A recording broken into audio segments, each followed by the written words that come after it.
Welcome back to another episode of F1rstinLine podcast. Today we have Karina Cuate-Ramirez, and she is here today to tell us about her story and how she became the person who she is today. I've known Karina for a while, actually, now since I want to say 2008, 2009. We met at high school at Cristo Rey Jesuit High School, and that's where our friendship starts, and we even went to college together. Karina graduated from the University of St. Thomas, and she has a bachelor's degree in accounting. Currently, she's working for Ameriprise Financial as a senior auditor. And yeah, welcome, Karina, to the show. Thank you. Thank you. Again, we're excited, to hear your story and how usually this podcast works is essentially what the goal is to inspire others, right? Let them know that no matter where they are in their life or where they want to go, there's always has to be a first, and you're one of the first in your family to graduate from college and pursue those dreams that a lot of parents, especially like first generation parents, want for their kids. So sometimes, yeah, that's pretty much the goal. We just want to inspire and tell stories, and I think what your story is one that many people could relate to and even find some aspiration to be like you one day. So I think like if I can inspire at least one person, I'm humbled, absolutely humbled by that. So I think I'll just start off, by kind of leading to where I am today, my timeline. hmm My parents met in Minneapolis hmm and got together and had me. They were really young when I was born, so I think I don't know, in their 25s, sort hmm of. And from then on, we moved around just like the cities for a bit and ultimately ended up in Burnsville. And that's hmm where I've lived since 2001. I would say that has defined me a lot as a person due to the diversity and lack thereof, because I never felt like I belonged in Burnsville, but at the same time, like my family was there, so that was kind of what made me feel like I belonged there. And also, any time that something happened to my family, like whether it was like a racial crime, a targeted crime, like bullying, whatever, I just felt very protective of that.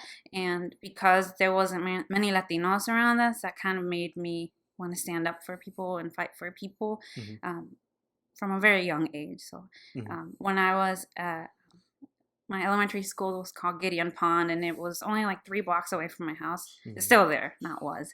Um, and I think like just being one of the only Latinos in the entire school and only POCs or people of color in the entire hmm school was just beyond me. Like I didn't really feel like it was a big deal back then. I was a kid, but hmm also because I was surrounded by family, like I said, hmm and that kind of made me feel, like I said, like I was at home, like I belonged, and never really paid attention to like what people would say Yeah. or the little microaggressions that I did suffer, or was like victim of. Looking back, I could see it clearly, hmm but when I was little, of course, you don't recognize those things.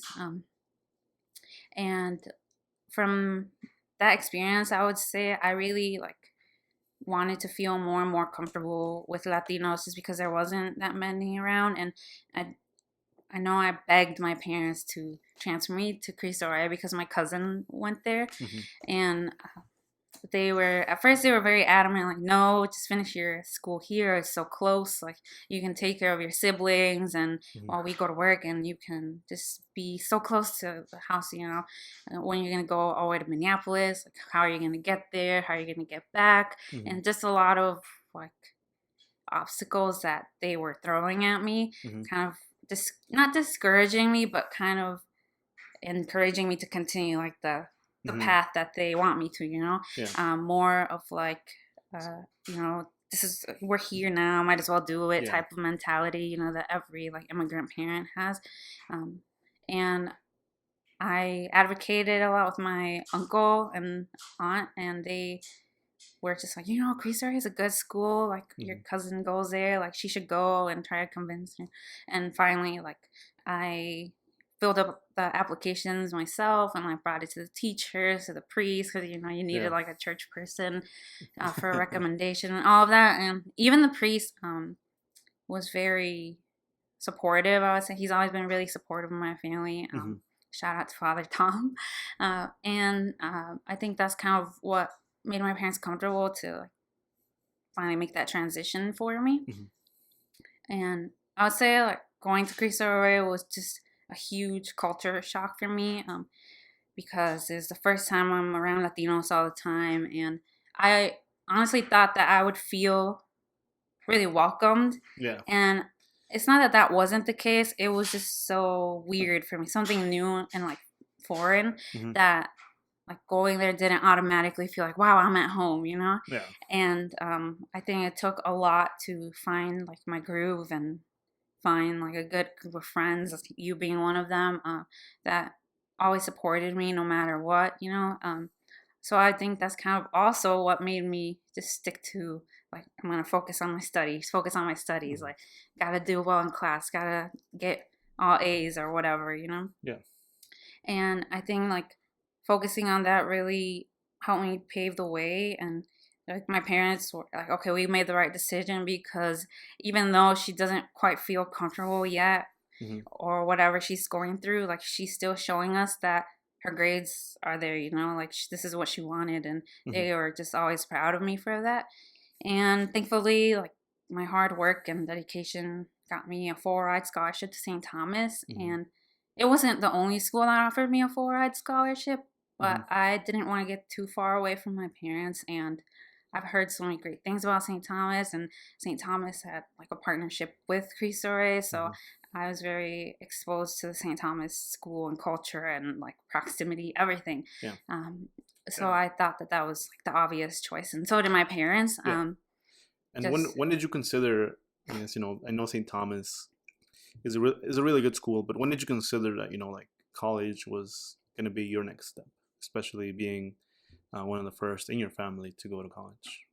I would say that my dad, he has always been a very smart and like self-sufficient, yes, but also like he takes it upon himself to get educated, and he's always had that like wanting or yearning for Hmm. education.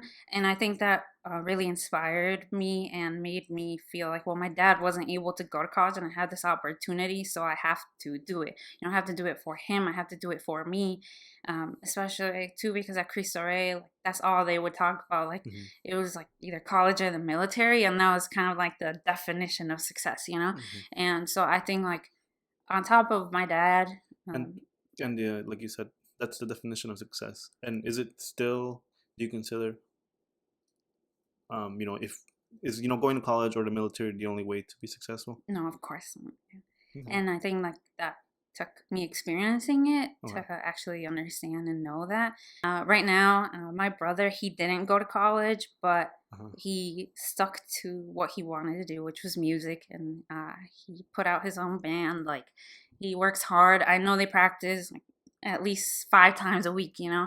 And they've gotten so many like gigs. They have restaurants reaching out. They have Aldrich Arena reaching out, asking to open for artists. Like Hmm. he gets booked for events like even out of state, and he's just blowing up. Yeah. And I know that um, he's happy, Hmm. and I'm happy for him. My family's happy for him, and I would say that's successful.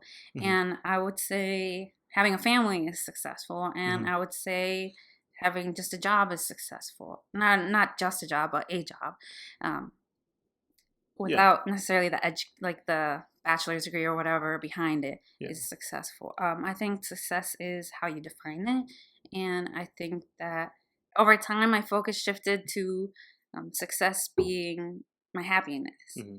and struggling every day to figure out what I want to do, like what my life is going to look like. And all I could say is, well, you know what, I am healthy, I'm happy, I'm married, all of these factors that tell me that I have a successful life. Hmm. I think that's a good point too. Like success is what you defined it, but at the same time, looking back to where we were, right? Like reassessing and thinking about it in the lens of this triangle I like to bring up here is called Maslow's Hierarchy of Needs, right? In Mm-hmm. the bottom, like basic stuff like food, water, and then shelter, and then as you go up, love, family, belonging, towards um, in our journeys, like one of the things that we try to get right is make sure that our families are safe, right? And for us, what we thought was we need to make sure that our families are taken care of. And how do we do that? Is going to college, and because that's what was shown to us to, we thought that was successful, and we didn't know that we can. At least I didn't know that that we can go and achieve like a passion or a dream and stick with it and make a hobby like a reality, right? I think that's more common nowadays with the new generation, and that's good. Mm-hmm. That's good. And but at the same time, we didn't know, and we did what we thought was right, and I think it's turned out well Yeah. so far. So Yeah. Yeah, yeah. I would agree with that. And I feel like that's kind of why I also decided to go that route and not focus on my singing or music. Um, I don't know how many of you out there know, but I love singing, and I used to sing all the time back at St. Thomas and at Cristo Rey, and even after graduation, I would be asked to sing for fundraising events and like just be out there for the community, and I absolutely loved that. And I remember one time someone told me that I should focus just on singing, like, why don't you do that? You have an amazing voice.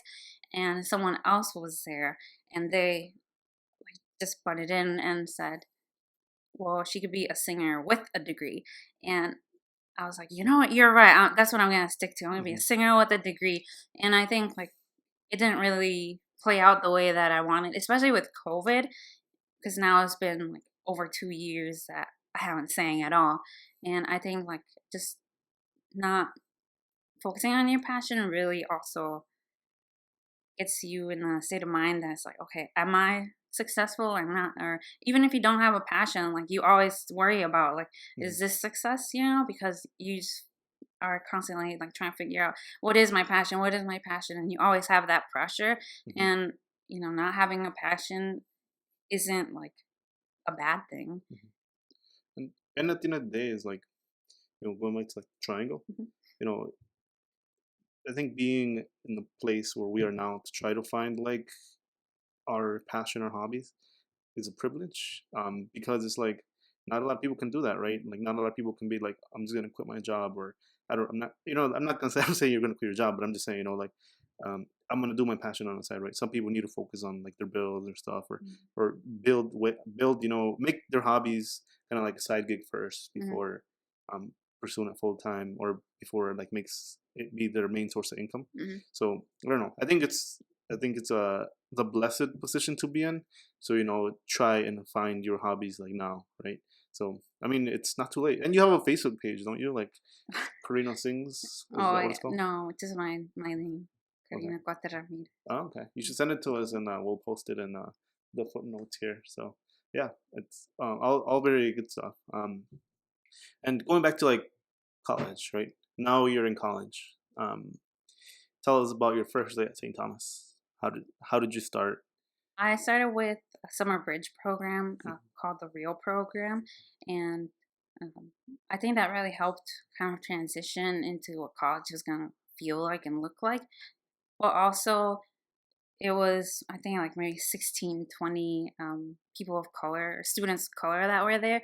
So it was very kind of unrealistic to what St. Thomas, like day to day life, was going to look like, Mhm. just because I went from like 16 to 20 students of color in a classroom to all of a sudden I'm the only one in the classroom. Mhm. So that was definitely I wouldn't say it was like a culture shock for me anymore, just because I've lived in Burnsville this whole time up to then, and so I think like I didn't really mind it, especially because I was there, just to study. Again, I kind of made that my focus. Like, I'm here to study.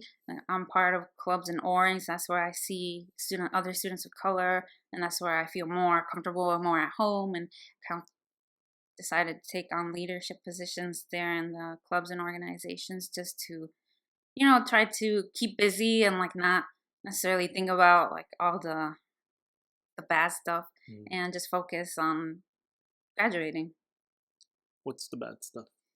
Uh, well, not really like the bad stuff, but more of like the lack of diversity and being the only Latina in classrooms, and just not feeling like you belong at St. Thomas, especially being the minority there. Is there any advice that you would give to somebody who is potentially going to be in that situation in the future? A lot of colleges, um, there's not a lot of people of color in those classrooms. So if anybody was going to go and be in that situation, like a first gen student or anybody else, any advice? I think what I would tell other students of color, or like incoming freshmen, or anyone that just feels like they're not in a space they belong, is to own that, to own that they do belong there. That's why you're there. Not everybody gets to be there. So I think take it upon yourself to look for opportunities where you feel more comfortable if you can. And if you can't, I'm sure that there is a lot of resources that the school has to offer, whether that be like a club or organization. But just finding like that little group of Hmm. people that can support you, I feel like that's very important. I've had someone in my corner, you since high school. So having that all through college, and even into the working world, I feel like that's very important to have at least even one person that is in a similar situation. Um, if you can, I feel like that was also a privilege that we have, that Hmm. we've known each other since high school and like transition into college together and into the workforce together. But I feel like it's really nice to have just someone that's like struggling with you together, and like figuring it out together, and maybe someone has advice that you don't have and vice versa. Interesting. And then now you're at St. Thomas. How did you select your major? I went to St. Thomas knowing that it was a business school, a huge business school. So I kind of wanted to go in doing like a business major. I think I was at first thinking about finance just because I really enjoyed numbers, especially at Cristo. Um, and I kind of wanted to go that route. But when I took my first finance class, I was not a fan of finance, and I had already done most of the account, because finance and accounting are kind of like brother and sister. So I had done most of the workload at that point. So I just decided, well, you know what, like I have to declare my major, and um, accounting is so similar. So I'll just do accounting. And I think it worked out well because I was able to get a job, right away, even before graduating. So yeah, I think that's. And then I know one of the things that you did while you were in college is you went to study abroad. I know you did the London business semester. So could you tell me a little bit about that? How that story happened? So like I said, I've always been huge on family and just always being there for my family, and especially being the firstborn girl is huge in our culture. And um, just taking or making the decision to apply to the London business semester was a bittersweet moment.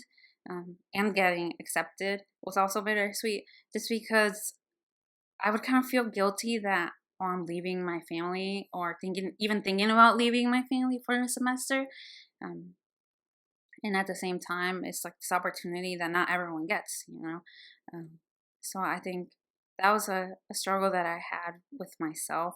And I think having, like I said, having like a diverse group of friends, like from different cultures and ethnicities, that really helped me kind of decide to just do it, because it's my life. I have to live my own life, not just for my parents or my family, but like one day I'm gonna have to move out, or I'm gonna have to get a job or get married or whatever it is, and my family is not gonna be able to come with me everywhere. And I think that during college, it was already going to be my junior year, and I was going home every weekend, like not really establishing um, good enough friendships with other people there, and not really getting the full college experience.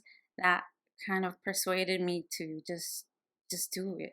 Like you were saying, just um, why you decided to go abroad is, is pretty much trying out something new. It's getting out of your comfort zone and pretty much finding your own voice. So, you're in London now. Um, Thoughts? What's going on? Um, I would say that was a culture shock again, especially just with like, British culture and being around different types of people too. We saw like, every race in this city out there, but it still felt like a culture shock because like you didn't have the Mexican restaurants that you are used to, or like I struggled the entire semester trying to find one store that sold tortillas. I could not find that anywhere. So I went like the whole semester without eating the foods that I normally eat, Mhm. which I didn't realize how important that was to me because I took it for granted. It was there every day. Um, and just little things like that I felt like really opened my eyes to the world and helped me also figure out like who is Karina. Like I'm over here struggling to find Mexican food and I didn't know Mexican food was that important to Karina, but Karina's Mexican, so it makes sense. And just figuring all those little details out, I felt like was just an incredible opportunity that I had, especially being in a whole other continent from my family. And of course they would try to reach out as much as they could, and the time difference affected that, but regardless, like even when I was feeling homesick, I told myself like, okay, it's only 3 months. You'll be home soon, um, and just focus on finding myself and Mhm. figuring out like who I am without my family. And you asked this question to yourself, so I'm gonna ask it to you. Who was Karina? I would say back then I was dependent AF on my parents. Can I say that? Yeah, you can Okay. say that. And I honestly, I didn't really know how to drive. Like I didn't have a driver's license yet. They would take me to buy groceries, and everything was done by my parents, which bless their hearts, I love them to death. They've supported me throughout, my whole experience in life. So I also didn't know, I had these tendencies that, okay, my parents and my family, like, they don't know how to communicate well. So Karina doesn't know how to communicate well. And bringing that into, a foreign country with having to be roommates with someone that's Vietnamese, and just kind of struggling to live life every day and like having all these customs and traditions that my parents kind of passed on to me that now it's like, oh, the family that I'm staying with doesn't necessarily like or doesn't want it to be done that way. And then my roommate really doesn't like this or really doesn't like that. And just struggling to find that balance when back then, like, I didn't really have to think about those things because Mhm. it was all uniform, in my house. This is the way it's done. Everyone does it this way. And I just felt like I didn't really have that regard back then, Mhm. um, which now I do, but it was thanks to that experience and like living with different people that I understood that. Yeah. And that's not to say that I didn't have that experience back at St. Thomas when I was living on campus, but we had our own space in the dorms and just nobody touched your stuff, and like if you wanted to clean you could clean, and if you didn't then you didn't. But over there it was like someone else's house and you're sharing a room, and my Mhm. roommate's bed was literally right next to mine, so it was just constantly like being in each other's spaces and not really having your own space. Mhm. And that I think was the Yeah. defining factor. Okay. And I think going back to the question, who is Karina now? Like, show us some key points. um, Now I would say that I am a lot more open to communicating with people and a lot more vocal. I think growing up I didn't have that voice that I have now, where I would be scared to say what I was thinking or feeling. Now I don't really care what people will think or say. I will say what I am thinking and what I'm feeling because that's what I feel is right. And if people want to engage in an open conversation with me, then I'm more than happy to. And then Yeah. we can both, learn from that. But back then, like I would never even dare open my mouth. Yeah. Yeah. Interesting. And then one thing I also wanted, or I also know, is that in London, one of the things that was, a major event in your life was meeting Paul. Could you tell us about that? How did that happen? I Who's think Paul? when I was studying abroad in London, I met my now husband. His name is Paul, and he is a Vietnamese American, born here.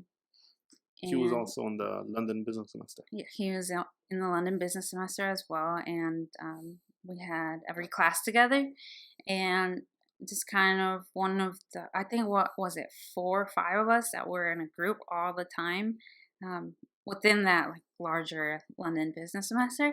Um, so I think just getting to know someone of a different race, and more, how do I say it, like we see each other every day and we like talk every day and we have the same classes, and he feels comfortable with our group because I'm friends with you, I'm friends with Melody who went, and Vong who also went, just 2 of our college friends. um, so he kind of, I guess, felt that we were comfortable with each other and wanted to kind of join in. I think I also was like, hey, you should come talk to us, or hey, you should, Yeah. hang out with us or whatnot, just because I felt like he would, I don't know, I just felt like that was the right thing to do. Sure. I'm not sure. I think I just like, usually when I meet someone, I'm very like, hey, how are you? Nice to meet you, especially if it's a person of color. Hmm. That's kind of who I naturally gravitate towards. Yeah. So seeing him there and not part of our group was like, hey, come join us. Hmm. And yeah, I guess we developed a relationship and started dating from then. And I would say that has been the biggest, one of the biggest blessings, but also one of the biggest challenges in my life. Um, Having a relationship with someone that's an entirely different race than you, speaks a different language than you. The common thing we had was religion. So we were both Catholic, so we would go to church while we were in London. Hmm. So we kind of bonded over that as well. But I think like why I say it's a challenge, just because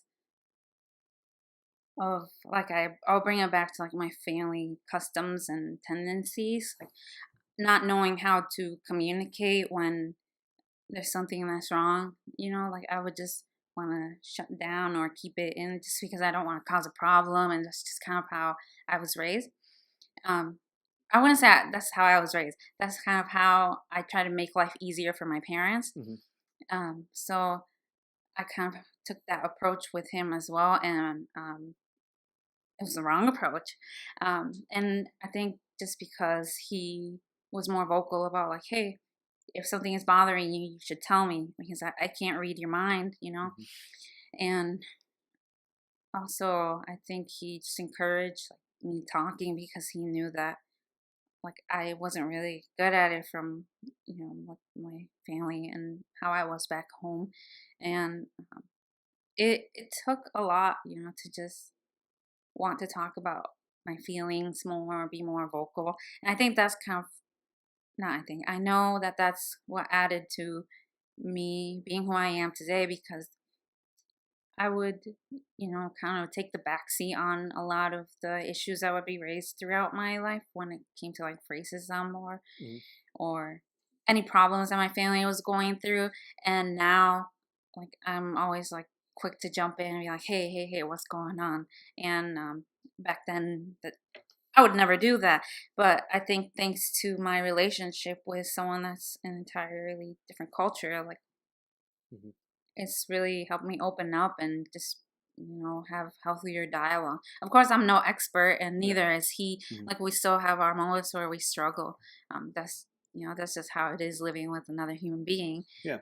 But I think that like going out of my comfort zone and going to London and just wanting to develop healthier habits and learn who I am really added to that experience of finding my voice Hmm. and finding what I like, and not being closed minded, being open to people questioning why I'm doing things, or being open to criticism or feedback, Yeah. which is still a struggle. Like no one wants to be told they're wrong, Hmm. but if someone is, trying to express to you like, hey, I don't like this, or I don't like that you do this, or you make me feel bad, I feel like if you love that person, then you're gonna want to listen and you're gonna want to like help better the situation.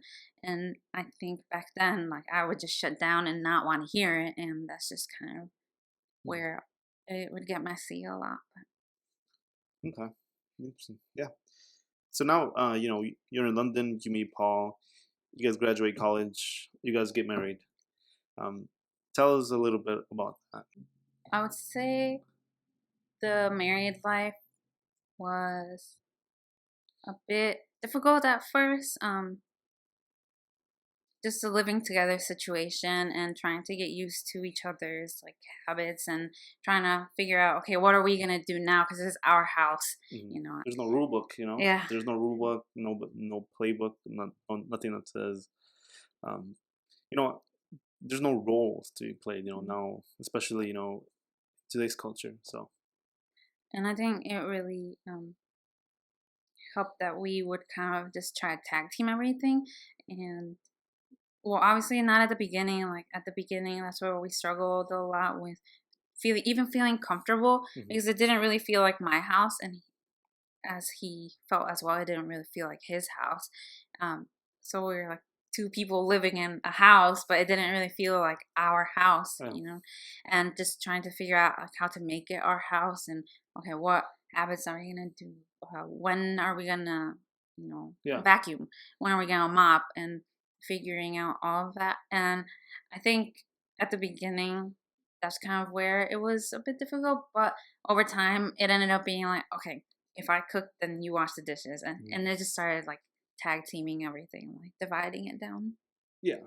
Definitely, especially like I think for like Jasmine and I first, like one of the things that we did before we got married was we had to take like a class um, with like basically like talking about money, religion, finance, and like kids, family, just a few things. Hmm. And I guess one of the things, especially from our culture, is there's like roles, especially like in Latino Hispanic cultures, like there's roles, right? Like the woman does all the house chores and then the man does all like the work, right? There's like defined roles. Hmm. But like I don't know, I mean, what do you think about that?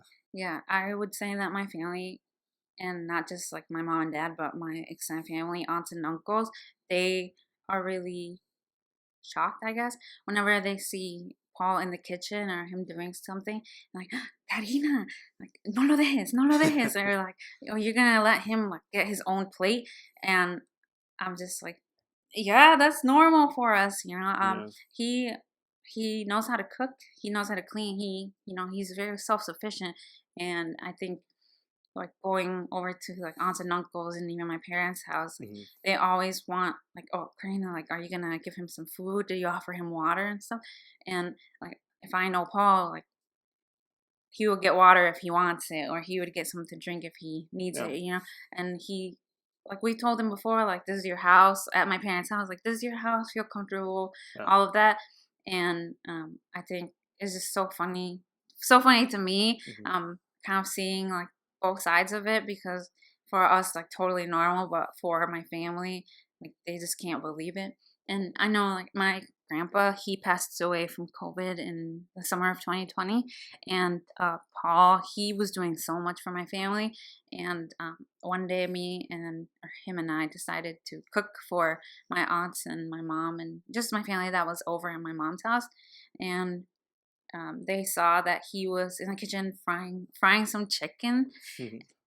And my aunts, in tears and stuff, they're like, no, no, no, here, let me help you. And I was the one like yelling at them, like, no, no, leave him. Like, he's going to do that. And I'm doing this. Like, we already split up the tasks. Yeah. And I just remember hearing like my aunts talking to each other, like, con un yerno como ese, ¿quién no? Like, just like Yeah. wanting like some son in law like that. Yeah. And it's just so funny to me that that is something that in our culture, someone like a guy in the kitchen or doing these things like praiseworthy. But for Paul and I, like, it's kind of not, I'm not going to say bare minimum because I don't want to boil it down to like, oh, it's not that big of a deal. Yeah. But it is sort of, it's like, well, we do these things at home. It's normal.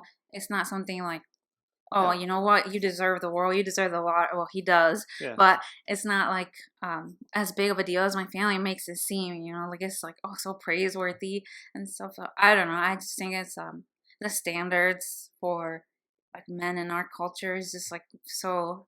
I don't want to say so low, but it's kind of like Yeah. okay, like they work and that's it. When they're capable of so much more. And it always gets boiled down to like, oh, you just work. That's fine, like you rest, you whatever. But I feel like men are capable of doing the same thing that women are. Yeah. Yeah. I totally agree with that. And yeah, I think that's maybe not like, I think that's something new, right? Hmm. In today's um not world, but I think that's more being more and more common where tasks are being like split up by two people. Hmm. Um, yeah, I mean, one of the things with being married young. I think there could be some obstacles. Like for example, it's going back to how our parents were raised. I think they were also married young, and by the time they hit like 26, they already had like 4 kids, 5 kids. Yeah. So, can you tell me a little bit about that? Do you want to make any connections to that, or? Yeah, I agree too. I feel, and also I think like the lifespan gets longer and longer. So I think like at that point when my parents are about my age, like they've already established a family, and uh, I just feel like the expectations are so different, especially with my dad being the one that's working while my mom's taking care of the children, which is normal back then. And now it's like, especially if you both went to college, like you probably have office jobs, so you leave at the same time, you come home at the same time, then you both have to make dinner and whatever. It doesn't just fall down on one person, Hmm. or it not usually, right? Hmm. And also like I also think that like the lifespan thing that I was talking about adds to why a lot of people don't have kids in their 20s yet. Hmm. And I know that was huge back then too. Like I said, my parents already have families, so now any chance they get, they talk about like, oh, when am I getting grandkids? When am I getting grandkids? And I'm always like, oh, I don't know. Like maybe when I'm 30, I haven't thought about it, or all of these pressures to have children, and I know I'm not like mentally ready. Yeah. Uh, I know I heard my uncle talking this weekend to my parents saying like, "Oh, está chamaquita todavía," like my mentality is not there yet, and which I totally agree with. Like I just don't feel like I am capable Yeah. of caring for another human being right now. Yeah. I mean, I would if I had to, but it's more of like I don't really want to right now. Yeah. And I feel like that is something my parents don't really understand. Well, I would say my mom more than my dad, but my mom's always the more vocal one. So I don't know if my dad feels the same way or not, but he's not going to tell me. Yeah. And I think too that like I spend most of my free time just like playing video games, and Yeah. that's kind of it. And so like my mom, I feel like she knows that. She's like, "Oh, why are you playing games? You could be having kids." Yeah. And I'm just like, "Why would I be having kids? I could be playing games." So it's like complete opposites. Yeah. Or going back to the question, when are you gonna have kids? I think the perfect answer is like Paul says it, soon. Soon. Yeah, he always says soon. Yeah. So yeah, I That's think funny. I think kids and all that stuff it's complicated, like especially for our age. But for me, is like if they come, they come, and Mhm. yeah, I think that's my answer to Yeah. that. So my husband is the youngest in his family, and all of his older siblings, um, Yeah. there's 5 of them. So 3 of them already have kids, and then it's his older brother John and him. And so he doesn't really get that question of like, oh, when are you having kids or when are you having kids? And I feel like because his siblings like still think we're kind of young too, so it's nice to not have that pressure from both sides. Mm. Um, and I think too, like I feel like their culture, Vietnamese culture, is just very like relaxed. on the men's side as well. I think that's kind of one of the overlaps that we have, Yeah. where they're not getting that constant pressure as much as the woman. Um, and then I think going back to the wedding. You got married. Can you tell us a little bit about that, like that day? It was, I feel like a very unique experience, just trying to combine both cultures into one day. So it was really busy, but we had a traditional tea ceremony at my parents' house the morning of the wedding, and that consisted of the family bringing gifts over, offering gifts to me, just kind of as the bride to be, and having a lot of food and our close family. And we also had like a priest there that was doing just a little blessing, and it was kind of like a short version of the tea ceremony, and also like a, I want to say like Mexican slash Vietnamese version of it. It's something my family had never seen before, but as well as their family, they hadn't really experienced like the Mexican culture as much either. But we both had to wear like traditional Vietnamese outfits Hmm. for the wedding or the tea ceremony, and just hung around and ate.